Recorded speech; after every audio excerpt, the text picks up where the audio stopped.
ГСП онлайн. Городские новости сейчас. В четверг центральный перекресток города Ленина-Космонавтов стартует очередной рейд по незаконной торговле. Ухтинцы прекрасно знают, что участок улицы от светофора и далее в сторону Куратова давно превратился в импровизированный маленький рынок. Носки, цветы, рассада или картошка. Купить здесь можно многое. Однако администрация настаивает на том, что такие импровизированные торговые ряды уродуют внешний облик города, да и к тому же это незаконно.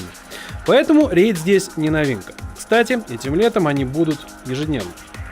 Ежедневный выезд, сотрудника полиции, сотрудника администрации, также сотрудника налогового органа.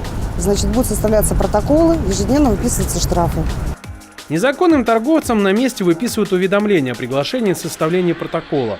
Предусмотрен штраф 2000 рублей за каждый случай, а максимальная сумма может составить 50 тысяч, если так решит суд.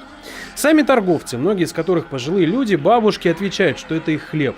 Дескать, зарабатывают немного, 6-7 тысяч в месяц. Если пойти торговать на законное место далее по проспекту Космонавтов на ярмарку выходного дня, то там человеческий трафик меньше, покупать не будут.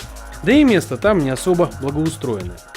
Патовая ситуация продолжается в Ухте не первый год.